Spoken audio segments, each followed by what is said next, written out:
Not me. No, give me 1 second. It's my.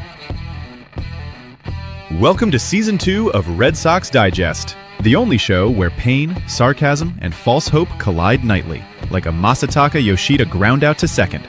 We break down every loss, every meltdown, and the occasional win, with sarcasm, facts, and no front office spin.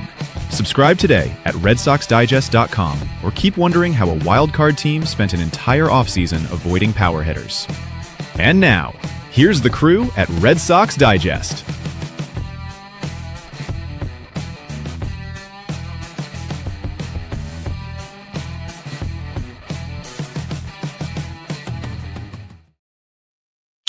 Good evening, sports fans, and welcome to another edition of Red Sox Digest. I am your host tonight, Jim Dalfino. And folks, what a night. What a series. The Boston Red Sox just walked into Detroit and swept the Tigers like they were crumbs off the floor at a Little Caesars after a middle school birthday party. Meanwhile, I'm sitting here hosting the show, looking for like a guy who just got banned from Yankee Stadium, trying to fistfight a statue of Derek Jeter. I got more emotional damage from watching this team in April than a Yankees fan watching facial hair policies get relaxed. You know, Yankee fans lost the culture war when half the roster now looks like they sell vape cartridges behind a Dave & Buster's. Joining me tonight is Nick Face. Nick is the only human alive trying to look like Stevie Wonder tonight who can turn a Red Sox sweep into a 47-minute rant about bullpen usage in the fifth inning of Game 2. This guy watches baseball like he's trying to solve a murder. Nick argues with people on X like he's defending his PhD thesis at Fenway Park. If someone tweets nice win, Nick's already typing shut the hell up, all in capitals. And joining us tonight is John Martinello.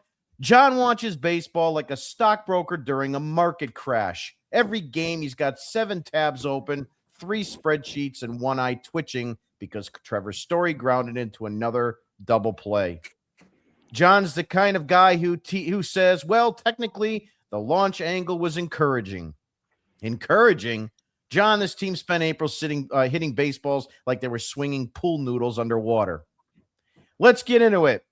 Your Boston Red Sox are now riding a high 3-game sweep of the Detroit Tigers, and somehow this entire series felt like watching a dysfunctional family accidentally win Family Feud. Game 1, absolute chaos. Jarren Duran hits the go-ahead bomb in the 7th after the Red Sox spent 6 innings offensively impersonating a dead car battery. The Tigers gift-wrapped 2 runs on errors. The Red Sox responded with 5-run avalanche, and then the bullpen immediately tried to return the favor like, no, after you. And can we even talk about the ABS challenge system for a second? Every 5 minutes, someone was challenging pitches like this was Judge Judy with batting gloves. At one point, I expected the umpire to pull out an iPad and ask the crowd to vote. Then Game 2 happened. 10-3. The Red Sox came out swinging like someone told them the Tigers had stolen their catalytic converter in Michigan. Ceddanne Rafaela launches a 3-run nuke in the first inning. Wilson Contreras and Wilyer Abreu go back-to-back. And then the bench is nearly clear after Trevor Story gets drilled. Detroit manager A.J. Hinch looked like a guy trying to return soup at a restaurant, completely lost. Meanwhile, Framber Valdez gets ejected from the Red Sox offense, suddenly turns into the 1927 Yankees for 4 innings before immediately going back to striking out 17 times a game. That, my folks, is this team. They'll score 10 runs one night and then spend the next game treating runners in scoring position like it's a haunted house. And then tonight, a beautiful, disgusting little 4-0 grind fest. Sonny Gray shoves off the DL. Caleb Durbin keeps doing annoying, productive baseball things. Rafaela was flying around center field like someone injected him with an espresso and fireworks. And honestly, this entire series exposed something. This team is younger, faster, looser, and way more entertaining when they stop pretending Trevor Story is still 2018 Trevor Story. The kids brought life back into this thing. Marcelo Mayer looks calm. Durbin looks useful. Rafaela looks like a lunatic in the best possible way. Duran's playing with a little swagger. Even Yoshida contributed without looking like he was carrying a refrigerator. Meanwhile, Detroit looked like a team trapped in a DMV waiting room for 11 straight innings. And the best part, for one glorious series, Boston baseball was fun again. Not stressful, not miserable, not fire everyone into the sun, but fun. Of course, now this team will probably score 2 runs in the next series because the baseball guards are psychopaths. But tonight, we'll enjoy it. That's all I got to say. Nick, it's time for the word of the day. And now it's time for Nick Face's Word of the Day!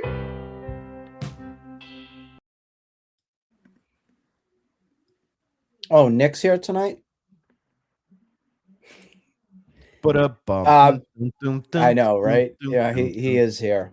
This is not a joke.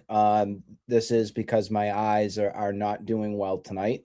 So I am protecting them with some glasses on tonight. So anybody that wants to say, who's the moron with the sunglasses who thinks he's cool, shut up. It has nothing to do with that. It has to do with my health and making sure that I can see properly tomorrow. So I'm doing this for myself. So anybody who thinks I'm cool, thanks. I appreciate it. Anyways, blind, I'm going to say is my word of the day. Blind. Yes, I'm blind. I'm Stevie Wonder. Because I couldn't believe that we just swept 3 from the Detroit Tigers. Now, how do we chalk this up to? Kind of like you were talking, Jim, when you gave your memoir right there. Is this a matter of the Chad Sox are here? Oh, they're back. Here they are. They're good now. Or is this just a matter of Detroit's pitching sucked a fat one this past couple of games? I think that has something to do with it big time, including the big F load, which was last night. That was a real gem last night. And he had the audacity to say he wasn't throwing at Story. But hey, that's okay. He can throw at Story all he wants. I wish he heard him. Anyways, I just like to tell it how it is and like to tell you how I feel. Let's look at least the first 2 games in a way with the big offensive explosion, which was Tuesday nights. That was a big surprise, guys, against Valdez. I mean, Valdez has been around the league for a while. I guess you can say the Red Sox have had his number for a little bit of time. I didn't expect anything like that. I mean, they went fireworks display last night. One of the ones, Wilyer Abreu, big hit, Rafaela. Pretty good series for Rafaela, I must say, with the bat and glove. I was very impressive to see that. Now tonight, 15 strikeouts, folks. Before we want to say, oh, we're going to sweep. Oh, they look good. You can't strike out 15 times a game. I don't care what it is. You got lucky here tonight, being able to win tonight. But 15 strikeouts is not going to win you ball games. Not over the long haul. So luck was on their side here in Detroit City. I guess another question that we have to look at now is, are the Red Sox better without Roman Anthony? Roman Anthony goes down Monday. Stop. Oh, shut up. These glasses have superpowers. They see how it is. Roman went back to Boston on Monday evening to get his wrist checked. They're saying it doesn't look serious. Guys, we know what this means. He's going to be out for a month, so just expect it. It's just what it is. They're saying, again, it's not serious. We'll see what happens over this next series with Tampa. Will he be in the lineup? I don't know. I kind of have to go off Jim Murray from 98.5, the Roman Garoppolo take. I think that's hysterical because it's kind of what he is. He's Jimmy Garoppolo. He plays for a couple games. People and I think he's the next up and coming Mike Trout, and he's missing in action. It's just the Roman Anthony story right now. Where things look like as this 4-game series comes back to Boston here against Tampa, that's going to be interesting. One thing that I am looking forward to for tomorrow is it's the Hall of Fame induction for the Red Sox Hall of Fame. Johnny Damon, Mike Timlin, and my boy, love this guy, Johnny Lester, Red Sox Hall of Famers. Kind of curious on the Johnny Damon one. I know he's a champion. He went to the Yankees. I didn't forgive that. I just did not. But I congratulate those three guys, and I love Timlin. Timlin was the balls. Oh, he was great. Love that guy coming out of the pen. That's all I got right now. My glasses have said too much. Yeah, that's going to be real interesting to see that happen. I've always been a Timlin guy too, even back when he was with Toronto. Terry Francona used the piss out of him in a Red Sox uniform, but he was pretty much nails almost all the time. One of those relievers that you had so much confidence in him. And of course, John Lester, being a Red Sox Hall of Famer, rightfully deserved. He should have never left this organization the way he did, and the Red Sox should have reacquired him too when he was a free agent. He should have never went to the Cubs. Red Sox for life. 100%.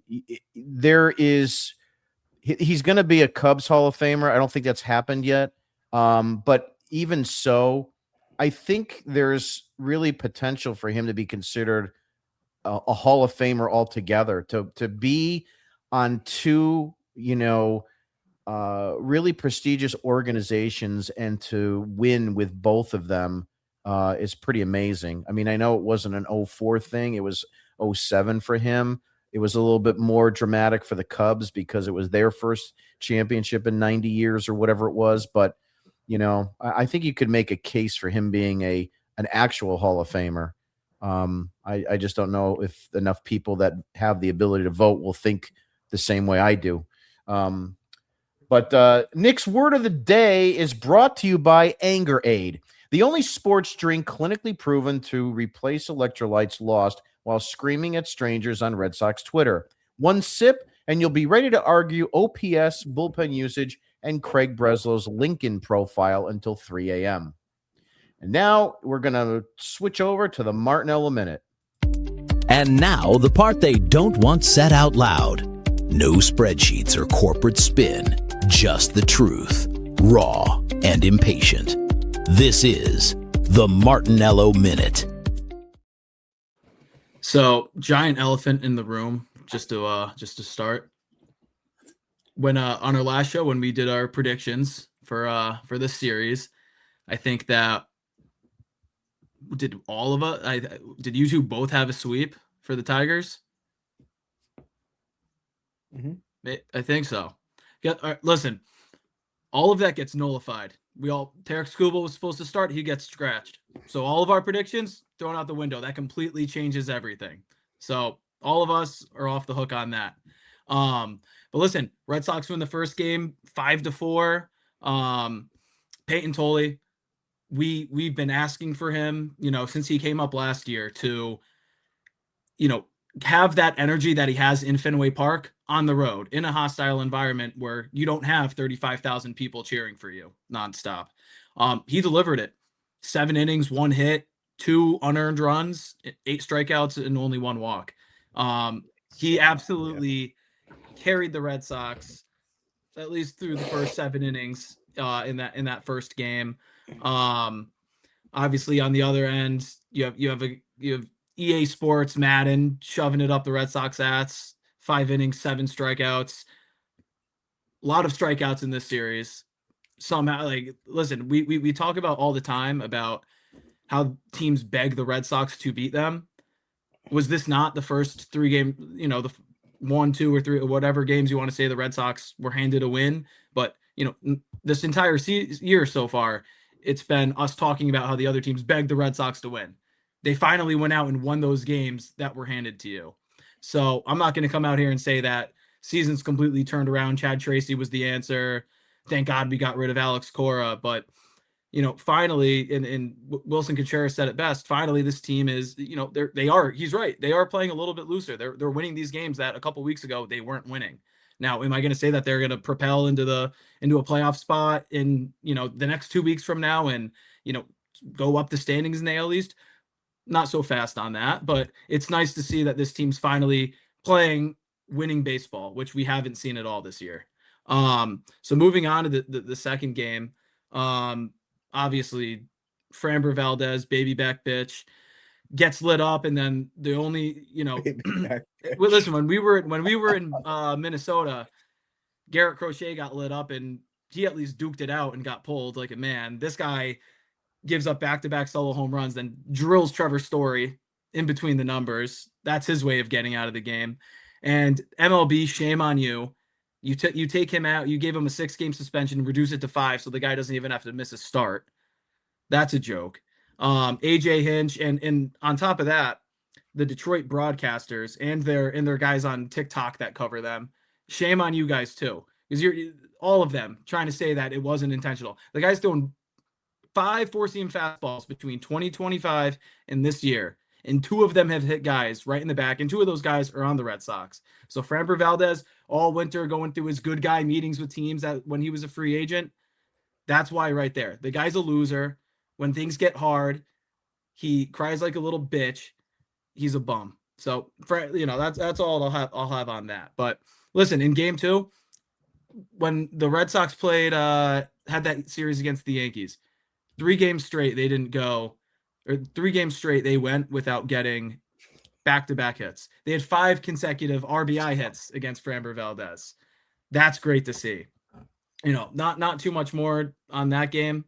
But again, Red Sox finally doing things right, and it's really good to see. And then tonight, Jim, you nailed it on your monologue. Every single time someone gets an expected batting average above 350, I write it in as bad Babic luck in my notes. But listen, guys, Red Sox are 16-21. They're, I think, as of this second 1.5 games out of a playoff spot. Are they a bad team? Yes. Are they playing better? Yes. Does the AL in general stink? They do. So listen, Red Sox aren't dead in the water, but still going to need to see a lot more to have any real faith in this team.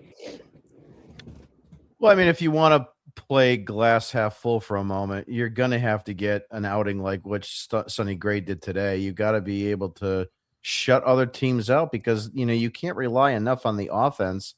And to Nick's point, who knows what's going to happen with Roman Anthony? I mean, we haven't heard anything more. That's usually a good sign. But, there's a lot of controversy. I talked to some people today, and they were asking me, why send him back to Boston? They've got abilities to do MRIs in Detroit. It's not that bad. You want to get done in Detroit? I know why you went back. Come on. Let's be real. Oh, we know what the real answer is. Cinco de Mayo was on Tuesday, so all his lady friends are treating him really kindly right now. Exactly. He's getting bedded. Or they knew that they had the series, and he said, "All right, just go prepare for the race." Mm-hmm. Yeah. Now we got to worry. Hopefully, Wilson Contreras is okay. A little bit of a hand issue there for him. So, he's a tougher guy, like you said in the chat. Hopefully he'll, make it through and won't be a problem. But it will be interesting to see how that all wraps up. And I think I got a mouse issue here, which is not good. Yep. I hope I didn't just control my mouse. While you're doing that, it was really interesting in that Wilson at bat after he did hurt his hand. You guys saw he switched over to use the axe knob. Yeah. Yeah, I saw that with that. That was definitely kind of interesting. I've never seen that before. Never seen that before. Maybe Pete Fatsy told him to do that. Oops. Oops. Yeah, I got some issues with my mouse. It might have went dead. I didn't check on that today. But the Martinello Minute is brought to you by Fundamental Flakes, the breakfast cereal for people who believe bunting, throwing to the cutoff man, and not running the bases like a confused golden retriever still matter. Part of a balanced breakfast and a 45-minute lecture on doing little things right. Want to switch over to talking points. Of course, I can't even read my monitor because I don't have a mouse that's working. So what I'll just do is somebody out there send Jim a mouse. Yeah, Mickey, Minnie, whatever you want to do. That's the name of my new cat, Minnie, because she looks like Minnie Mouse. In any event, I'll just open it up to the floor until I get some juice back in my mouth. So, John, let's start with you. Your total impression of this 3-game series.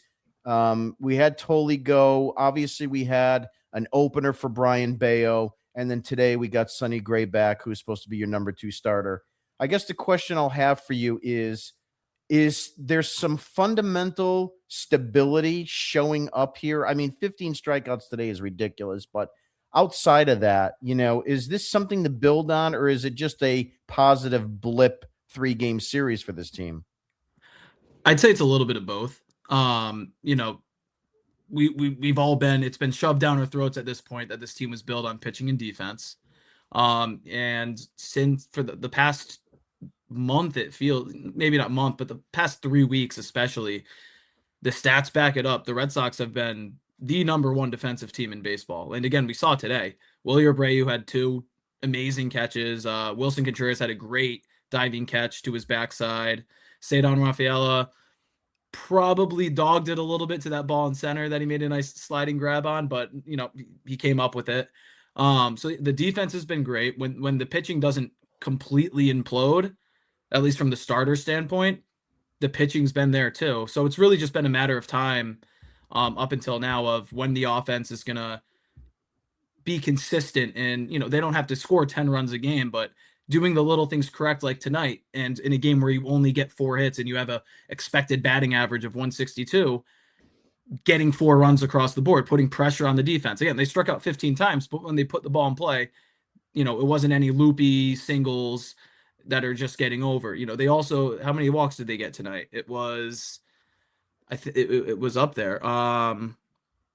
7 walks tonight. So you have 7 walks forwards. That's 11 guys that got on base for you, or I guess 12, including the error on Colt Keith that scored 2.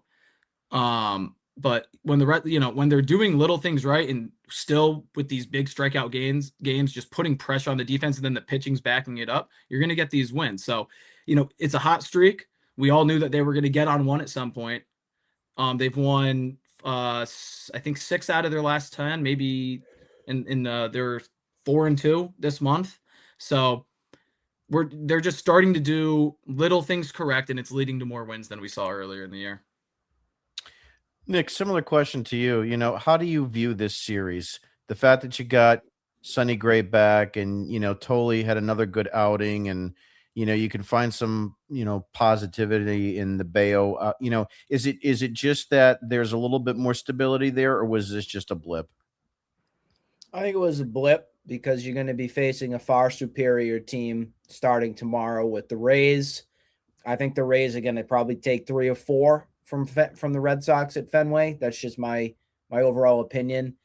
Look, you can get lucky at times. That's just how it is, at least there. But what you don't get lucky on is, at least if you get good quality pitching from guys that you were counting on. So, for instance, Sonny Gray coming back tonight. Could you have probably gone another inning with him for 6? Yeah, I would have. I know he's just coming back, but look, I would extend that a little bit.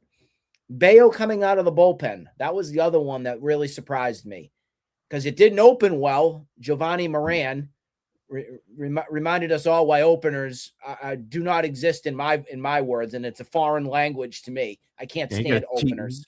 He got kicked in. Bernardino has something to say about that. He was nails. Everyday Bernie. Now he's in with the Rockies. Goodbye, Bernie. Actually, he could be doing something here with this bullpen, at least, right? I'd rather him than I'd say Greg Weissert or Zach Kelly, to tell you the truth. I'd rather him. But he's with the Rockies now. But I think Bayo, for whatever reason, do you do the same approach for the next appearance for him? Like, why not? I don't want that. I guess if it worked for the first time, try it again and see what happens. I just think the whole thing is just dumb. Like, he's gonna pitch no matter what, right, guys? If he's until people come back off the IL. But is it some sort of mental thing with him? What is his ERA in the first inning in the starts as he's had? It's got to be a 7 or 8. There's got to be a way to look that up. If anybody is watching, if they can put it in the comments too, that would be helpful. Because I'm wondering if it has anything to do with butterflies for him in the first inning. If it's become 900. No, I'm really serious because I'd like to know that number. 900. 900 what? 900 is ERA in the first inning. Is Third inning, it's 900 too. 900? 9.00. Okay, not Or a nine. nine. Okay, nine. Sorry. All right, close Okay, enough. Sorry. About there. Yeah. Okay, I got the glasses on. Come on, get off my table. So his ERA in the first inning is a 9, and his third inning is a 9. What about the fourth, fifth? I know he hasn't made it through many of those, but The fourth, he has a 19.76, even worse. all right. So there's no settling down with him in any of that. No, I mean the guy going into this start had a 9.5 ERA. They're probably not going to have any innings that have looked good at all, especially for a guy that I think got past the fourth inning once this year. So. Right. Yeah, I just thought maybe there was some kind of silver lining there that I could find, but apparently not. So I don't know. We've always kept going back and forth on is Peyton Tolley. I mean, Jim, you were even chatting, and I'm in agreement. I think Peyton Tolley over the long haul is more of a closer type of guy, just because of how much raw emotion that he throws with. And he got so lucky by getting bailed out. Who was the one that hit the home run? Wasn't it Duran? Yeah. By getting that win. I mean, he pitched fantastic. That would have been a horrible loss if you had that from him, but it was nice to see Tolley do that on the road. We've seen better examples at home with Peyton Tolley when he's on the hill. It's when it's on the road, it gets a little dicey at times. I know one of the starts up in Toronto was a little shaky.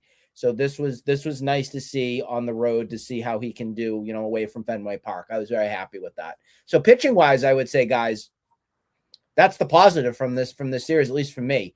The hitting, it's just one of those things where you're like, oh, they learned how to hit tonight. It's just one of those things to me. Yeah, I mean, obviously he had a great outing and he got into the seventh inning, Tolley. He went through 7 innings. I mean, a lot of people are going to make an argument and say, well, if he can do that, he's a starter. And I understand where people are coming from. I just, wonder about the consistency, because I think if you had a stacked team like in the early 2000s and Tolley was a guy coming up at that point, he probably doesn't crack that rotation. He might be a bullpen piece, 8th inning guy set up and then a closer. But, I've seen what I noticed from him is that out of the gate, he's very dominant for that first inning. And then, then he starts getting a little wild. So I just think maybe his future is that way. I don't know.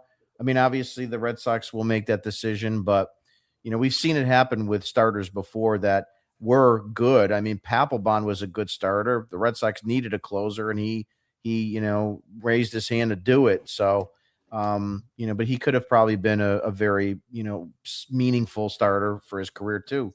So, we don't know, but we'll see how it goes. I mean, you also got to consider too, Chapman's probably going to be a free agent. They're going to need a closer next year. I mean, it's not completely out of the realm of possibility, but we'll see how it goes.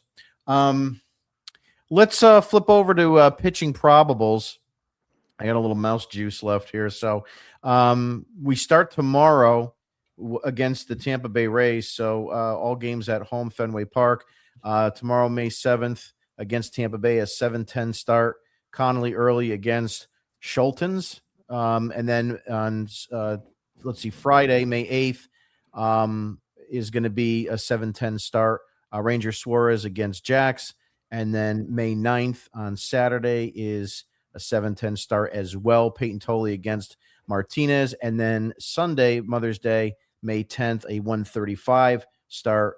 Looking to be Brian Bayo against Rasmussen. So questions whether that's going to be, again, like we were talking, an opener or not. So, Nick, I'll start with you. What is your predictions for this 4-game series? How will the Red Sox finish off? I think the Rays will take 3 or 4. I think the Red Sox will win the Suarez game. I'm going to go with that. I don't think any of the starting pitchers outside of Bayo will have issues.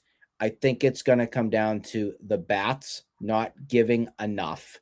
And it's going to come down to bullpens where we see Weisert's and Kelly's and all the rest of them give it up.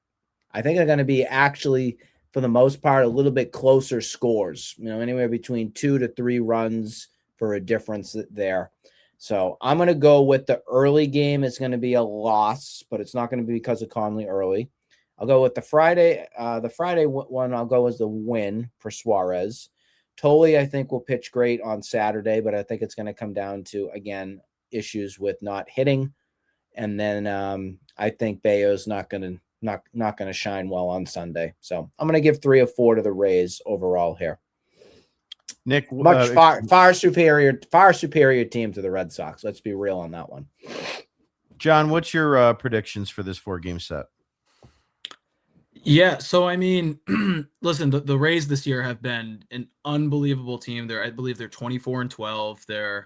Somebody had it in the comment section, actually, if we could throw that up. Where is it?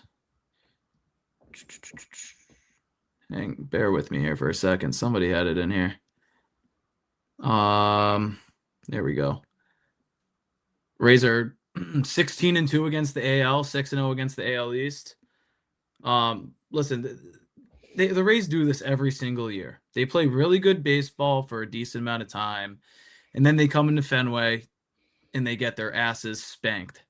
All right, Sox are sweeping this series. Listen, if they're gonna lose a game, if the Sox are gonna lose a game, it's gonna be that Peyton Tolley start, and it's gonna be because Nick Martinez, as he's done all year, is absolutely shoved.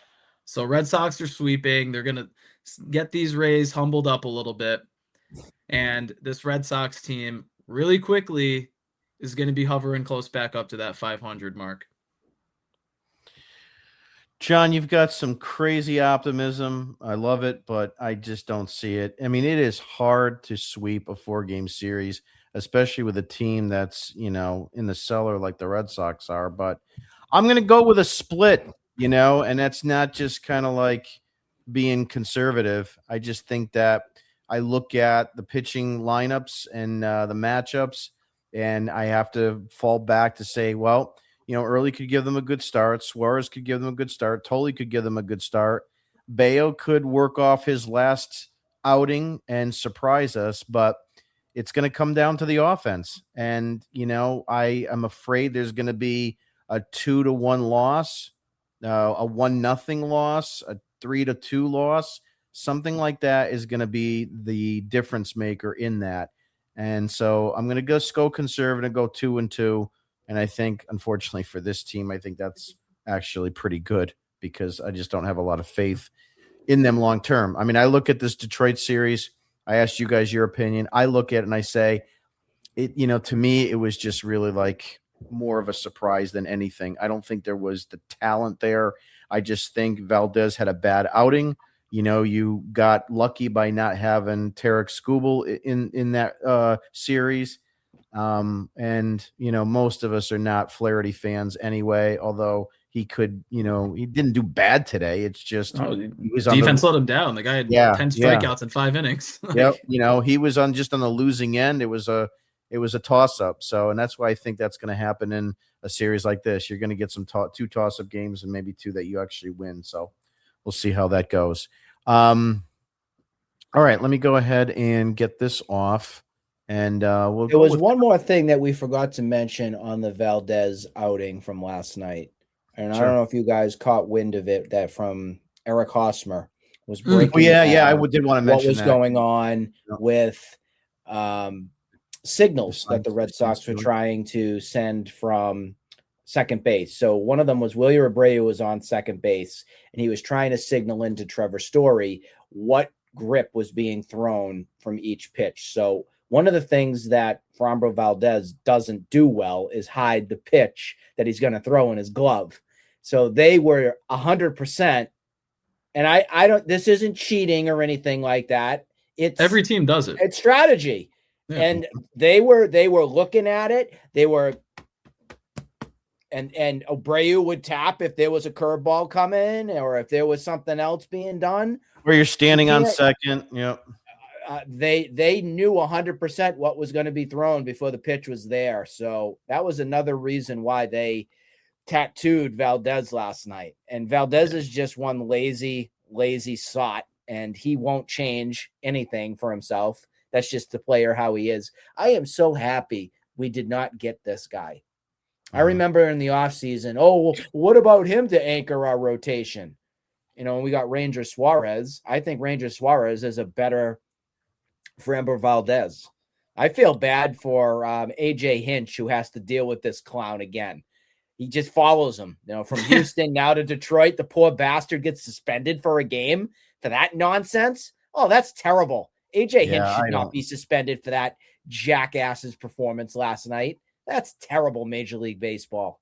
Yeah, I mean, you even heard it from AJ Hinch. He had Valdez. Oh, he knew that was on purpose in the post-game interviews, but he did not dismiss that. He's a freaking bitch. That it was or wasn't intentional. Like, he kind of kept his mouth shut, and pretty telling on kind of how he felt about Valdez's actions. Yeah, I agree with you guys. That the fact that he got suspended for a game is absolute hogwash. I don't get stupid. It's so ridiculous.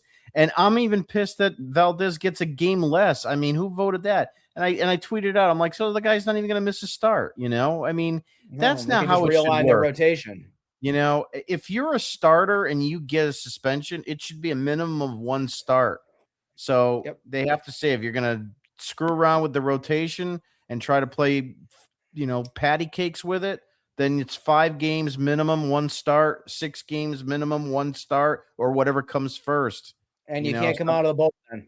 Sit your ass down. Yeah, you can't come out of the bullpen. So it's either or both, at the same time, however they want to do it. But that's the problem with starters. They get a suspension and nothing even really happens. So either be a fine or you just have to make sure. It's like a goalie in hockey when they make a penalty. The goalie doesn't serve the penalty; another player does. Yeah, I know. Yeah, on top of that, what was it? Ronaldo Lopez for the Braves, and with that fight he got into with Jorge Soler. And the guy punched an opposing player with a baseball, and he didn't even miss a start. He got the same thing. He got 7 games reduced down to 5, so he didn't have to miss any time. Yeah, that's so crazy. Let's move over to comments. We'll see what we got here. Betty was able to make it. Good to see you. Eric Rose, go Yanks, go. Still in first place. We still got to try to catch them. Roman Anthony Truther says he'll heed Jay. I'm not quite sure what he means there. We are back. Yeah, we're back. All right. We'll see how it goes. I told you Roman was having Cinco de Mayo yesterday, and he's recovering today. 2 games back of a playoff spot, like John. 1.5. Yeah, it's 1.5 now. It's almost impossible to think of. I can't keep up with these ABS challenges. No, it's getting Looney Tunes now. I think they should do. I mean, obviously this is the first year. It's very possible that they could, in the off season, look back on this and try to clean it up a little bit more. I honestly think they should do something to avoid these stupid things like an 0-0 challenge with 2 outs and nobody on. It's absolutely kind of asinine. I think they should limit it to maybe a strikeout, called third strike. You get an opportunity to challenge a called third strike.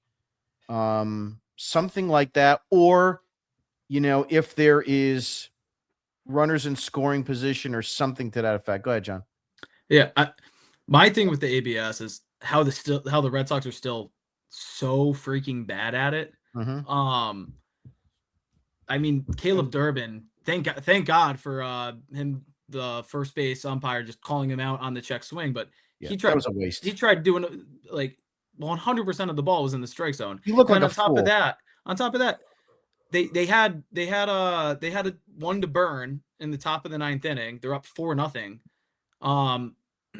I think they struck out twice in the 9th. Like, why not just use it? And granted, I get it. What is it? You get into the bottom of the 9th and something bad happens and you want to have one in the back of your pocket. But, to that point, I say maybe don't pitch Zach Kelly and Greg Weissert in the same game where 1 swing can tie the game. But I need to know what goes on in these, meetings pregame when, they obviously talk about stuff like this in their scouting reports. Like, how the hell are they still 38 games into the season now that they still just stink at ABS challenges? Yeah. like I say, Well, they've got to try. Navarez felt bad for Zach Kelly because Zach Kelly couldn't find a strike zone. I don't so mind he's that. like, One, but "Oh, also, why are you let's wasting use one on Zach Kelly? I was The guy still can't mad throw about straight. that. I wish the ABS challenge you could use that, and it just sends these buffoons out to another planet, so we don't have to deal with them again. AKA Zach Kelly. Can't believe he struck out 2 guys in that 8th inning. Can't believe he did that. I wanted him gone so bad, and he still keeps pitching. He's the cat with 9 lives. Just keeps on going. It's ridiculous. Moving on. Michael says, you said Boston would not win in Detroit. Nick, you went for the Detroit sweep, didn't you? Yes. Yeah, I think I don't know if I did or I said 1 game, but you might have said 1. I think Thayer had a sweep as well. Yeah. But again, that was with Skubal we also pitching. thought as soon as he gets out, was going to pitch. Doesn't and count. especially my reasoning to that was if Skubal was your table setter for Detroit to start the series off, you're gonna send the emotions going off there. Oh, we can't hit them. We can't do this. We're gonna suck the series. So that's where that notion was coming from me. Yep. Betty says bad pitching versus good pitching. Yep, exactly. Yeah. Roman says this dude Jim reading his memoir. Well, I have a monologue every day. Try to make everybody laugh a little bit. Release John. Let Johnny Carson back to life. Yeah, let him cook. I can't stand AJ Pro. Okay. Apple says so. We still suck. I mean, I don't know. We'll see. May not be the Stevie Wonder Man. Might be Ray Charles, right? Detroit is has terrible bad pitching too. I mean, if they're not going to have their ace on the mound, it's 4 of their 5 starters are on the injured list right now. I know. Yeah, so streaky. Jules says lucky and Detroit gave it away. Yeah, they could have. They kind of gave it. Luck. Yeah, there's definitely luck there. Yeah, they are not, and he are not ready for the majors. I'm not sure who he was referring to, but Michael says Roman is Fred Lynn. He's referring to the commercial. He's referring to the commercial. Yeah, what commercial? Him with the girls. We can't. What? We can't put Fred Lynn and him in the same sentence. He should get banned for that comment. Betty says I love. I weren't blind. I could do it again. One of my favorites. Not yet, Michael. Liebe Grüße aus Deutschland. How are you, sir? Good noise. Yeah, you guys don't know German? Ich bin ein Berliner. I'm a jelly donut. Bennett Ranger and early the first 3 games. Yeah, it's supposed to be. Yeah, he's supposed to be in there, right? But I'm pretty sure Bennett's still tomorrow. Bennet's tomorrow. Yeah, you go Bennett. Yeah, I don't know why. Bennett Ranger. Bennett. You got 3 lefties in the first 3, and then it's a TBD. At least what I saw earlier was that Sunday was a TBD. Yeah, so that thing. But then again, like I also saw earlier that it was every single game the Rays had a TBD. Oh, so the probables that we had were a little different. I don't know what. Yeah, you're right. It is. So it's Jake Bennett tomorrow. Then Conley Early's Friday. Okay. Then Saturday is Suarez. Okay. And then Sunday would be Tolley. Okay. So yeah, I made that. I'm going to change my prediction then. Yeah. Go ahead. I'm gonna go 2 out of 4 because I actually have some faith in Jake Bennett. Yeah. Yeah, no, thanks, Michael. Because I made that graphic this morning because I didn't have time to do it like late in the day. So maybe that was something that that was on, I think, on ESPN at the time. So thank you. Groovy Winnie, they did. Said they both Detroit said they would sweep the Sox. John, Detroit is a bad team. Can some of our people that write these comments write in English, please? Like, come on. Yeah, it's hard to even kind of like. What do you people like hit the liquor bottle as soon as you get out of work or something? Like, make a sentence, please. I know John does. I go hard on my polars here. Yeah, he's good. Dry Nick. Jules says openers. I hate them too. It's ridiculous. That all started with the Tampa Bay Rays. Starters. I was going to say it's Tampa Bay Ray baseball. And you know what's funny? I hate them. They were big. Hate them. they were big into openers, and I think it was last year they started the season with, I think, the first 35 or 40 games, everybody made a start for them in their rotation. They didn't even use an opener. I was going to say, when Heim was here, they did openers every other day. I know. Yeah. I mean, that was also when you employed Corey Kluber, but still. And then as soon as Breslow comes in here, gone. Michael says at best they'll take 3. Yeah, I mean, it's possible, but, we'll see. You got to worry about Caminero 3 and or Andy. 4 from the Rays. They've been playing good baseball. They're on a 6-game winning streak right now. They're stop hot. believing at that point. Jules says Tampa Bay will take 3. So we'll see how that goes. I mean, I rule out nothing. And he says, "Hey, I'm concise." You're talking about Nick saying, make sure you can spell. He's concise. So we appreciate it. That band button around. Yeah. Quickly, piece of take. I got a thing for the panel and anybody that wants to write in. The Red Sox should sell high on Wilyer Abreu because the outfield's crowded. We know he's good. That's the problem. He has power, defense, arm strength, and enough value that another team might actually answer the phone instead of pretending Craig Breslow called about an extended warranty. But with Roman Anthony here, Duran here, Rafaela needing to be in center field, and the roster turning into musical cheers with cleats, Abreu might be the best trade chip they have. So my question is to you guys, is he a long-term guy here? They haven't offered him a contract. We've never heard anything about the Red Sox offering him a contract. So do you think he's somebody that's going to be here long-term, or would you move him now to try to get a huge return? John, I'll start with you. Williams here long-term. It's the answer as to who is moving, because somebody is going to get moved, or maybe I'm just a broken record in saying that because I've been saying it for 2 years now, but Wilyer's going to be here, and he's got way too much control.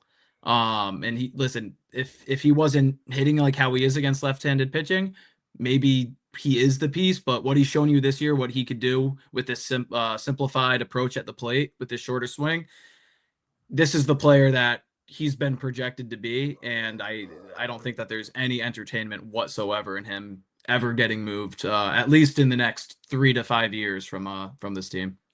So you wouldn't move him to try to get a boatload? No, absolutely not. I'd much rather get a B tier prospect haul from Duran than even entertain Wilyer Abreu. Nick, how about you? What would you do? Would you keep Abreu, or would you try to get a king's ransom for him? No. No.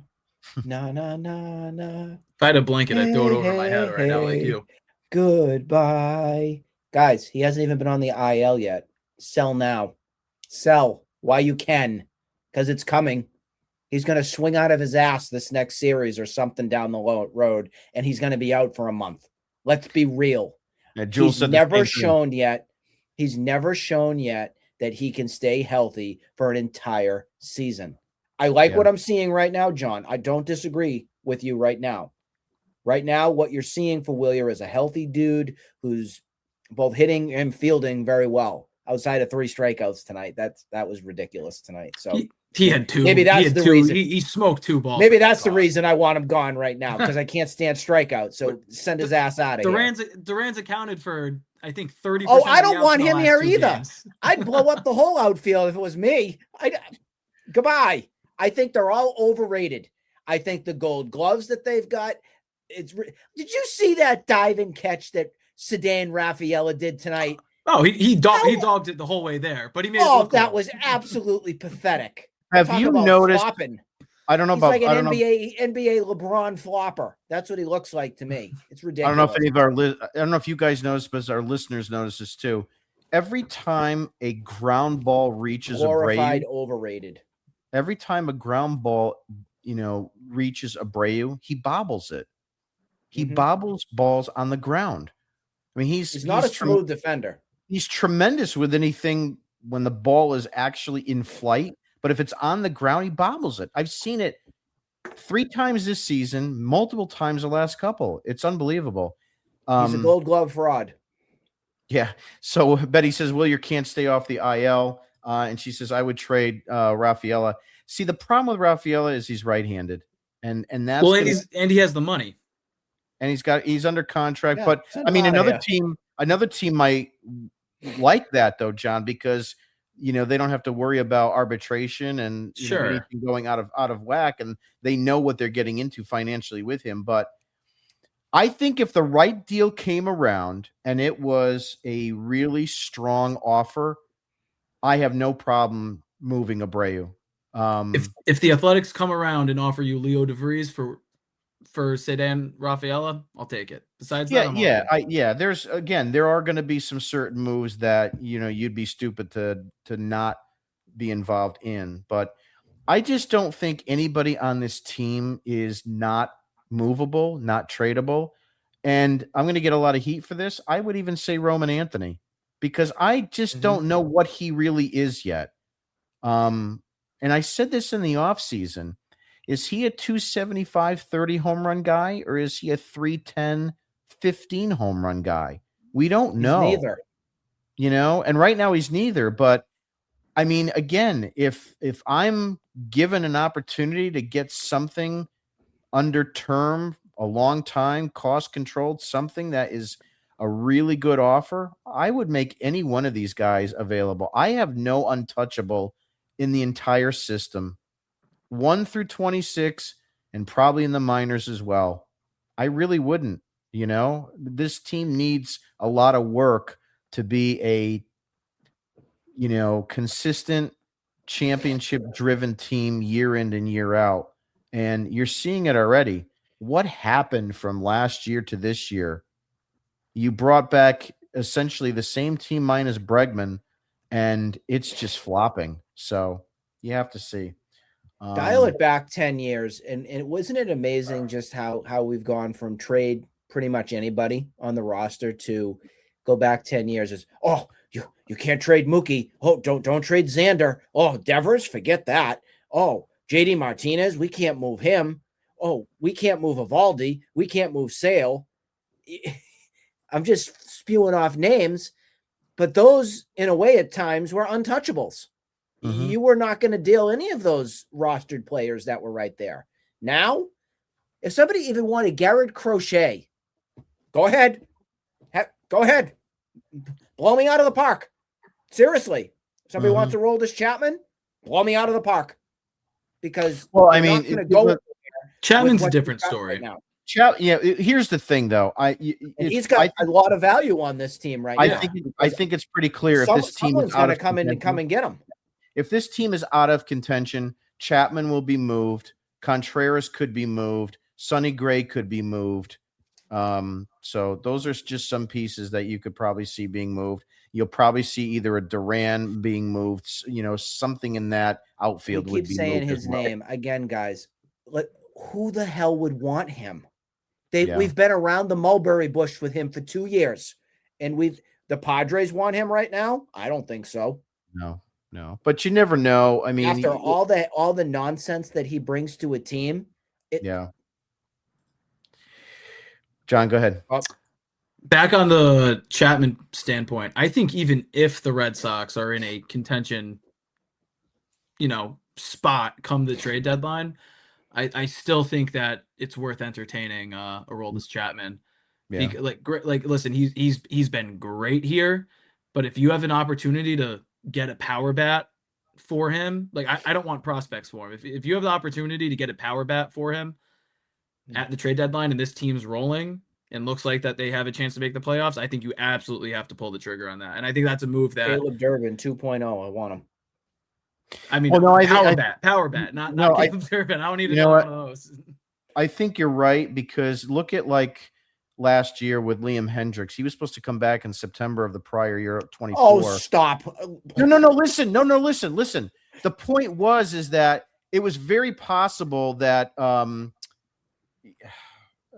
Jansen was going to get traded, and they would have just slid Hendricks into the closer spot in 24. I mean, it never materialized. Gag me now. No, I don't like the guy at all. Don't get me wrong, but I'm just saying I could certainly agree with John in saying that even if they were in contention, they probably could move Chapman because you could probably get a pretty good haul for it. And that's where you might turn around and all of a sudden Peyton Tolley's your closer. I don't know. So Something Yeah, like especially if the rotation's The healthy. best Like, gift any team could be able to do for this roster currently right now would be to have somebody take Trevor Story and Jarren Duran off your hands. I would be the happiest of campers with that. And I could probably deal with Zach Kelly and Weissert in some. If Trevor Story was having the year he had last year and it came to the trade deadline and they were out of it, you'd have a better chance that the Red Sox would try to move him. But I it's just want him gone so bad. I can't So do stand I. him. So do I. Can't stand him. Yeah. He's an entitled veteran. was He's an entitled veteran, and he's nauseating at this point. But was the it reality last night is, or Monday night that he had that post-game press conference with somebody? about what? Because yesterday he had the talking about that you he's mean an with Don old Rafaela? school type of player, and There you go. yeah, and then at the end of his comment, he's trying to sneak in that he was one of the best players in the MLB. Yeah. Needs a Trevor toe slap. Trevor Story cares only about Trevor Story, and he's an entitled bum. That's the bottom line. Okay. He thinks he's too cool for school. That's what he thinks. He's had one decent season out of the 5-year contract he has, and don't let the door hit you in the ass when you're out of here. If you can get rid of him, get rid of him. But they're not. He's immovable. He really is. Last year was the year when he opted in. The Red Sox should have thought about trading him at that point. So we'll see. For him to be able to get moved, he needs to have a 175 WRC plus month. Never will happen. No, never will happen. Fat chance. Any last minute comments before we wrap up? Yeah, I got one thing really quick. One thing that I want to see more out of the Red Sox, because obviously Chad Tracy's brought up multiple times at this point, talking about how he wants to utilize the athleticism that this team has and run more when they're on the bases. Bill and Dingler got brutalized tonight with balls in the dirt. If you're able to look up, I don't care to look it up right now, but if you were able to look up how many balls were in the dirt tonight against him and how many dirt ball reads he had to deal with, has to be at least, I'd say at minimum 17. Jack Flaherty was every single knuckle curve that he threw in the dirt, and along with the relief pitchers too. The Red Sox need, I think that it'd be kind of one of those things that you don't see in the stat sheet, but dirt ball reads and getting extra bases on dirt ball reads is super important. And if all what I saw tonight, guys in scoring, guys on first and second, and there's a ball in the dirt that jumps off 8-10 feet away from Dingler. If you see that ball in the dirt go, you see the hook out of the pitcher's hand and that it's going to bounce in the dirt, go and get that bet. Every once in a while it's going to burn you. You're going to get thrown out. The catcher's going to do a good job. Keep it right in front of them. But I think the Red Sox have a massive opportunity to take a ton of bags on teams if they're just better at dirt ball reads. Yeah, that's a really good point. Also, too, they got to know the count better, and who is pitching. If there's going to be something's going to be, 2-0 pitch, you gotta read that better. So we'll see how it goes. Last but not least, if you haven't signed up for our digital newsletter, we write one each and every night for the next day and recap the game that happened the day before. I usually write most of them. John's starting to write now as well. We're going to get the rest of the team hopefully on board. But just go to RedSoxDigest.com, sign up for free. You can also donate to the cause if you'd like. Last but not least is our promotion for 2026. It's a Red Sox Star of the Game sweepstakes. Every time we're live, you'll see a graphic like this on my Twitter handle. Just go ahead and write in the comments who you think the star of that game will be. Every time you write, you get a point. And at the end of the year, we're going to give away a $100 gift card. Nick, who is your star of the game for tonight? I will go with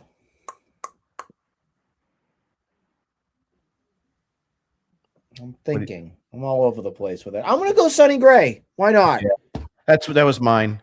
You know, Yeah, five, Sonny Gray, because you didn't know what 5 you were innings. going to get when Sonny Gray Right. came out in the mound here tonight. You didn't know if he was going to get hurt again, how many innings he would give you. Mhm. And I already said I think he should have won at least 6, but I can understand where they were at with trying to get him acclimated and back into a rhythm. They don't want to overextend him and get him re-injured. So for what you got, Sonny Gray got the win tonight and showed us that he's a proven major league pitcher that can stop the bleeding at times and can get the job done. I give it to Sonny Gray. Sonny Yeah, Gray. that was my pick too. 5 innings, 4 hits, no earned runs, 2 walks, 2 strikeouts. It was a solid performance for a 5-inning stint. 70 pitches, 44 strikes. Yeah, and weak contact all over the place. Yep. Yeah, nothing Which is hard hit. typical for Sonny. You know, Yeah. when he's on, that is. So that's your start of the game. That'll wrap it up for tonight. I'd like to thank Nick and John for being on with us, and for everybody that did watch and had comments. We're looking to probably have our next show on Monday. Sunday is Mother's Day. I would just like to shout out to everybody's mom out there. If you make sure that you call your mother, if you have the luxury of having that individual in your life. I'm one of those who does not anymore. And Nick, I know you as well. It's a tough weekend for a lot of people. I was very Mother's close Day to and my mom's passing is next week too. So yeah. Well, my mom's passing is Saturday, so it's really tough that's why because you and I have a lot in common. Yep.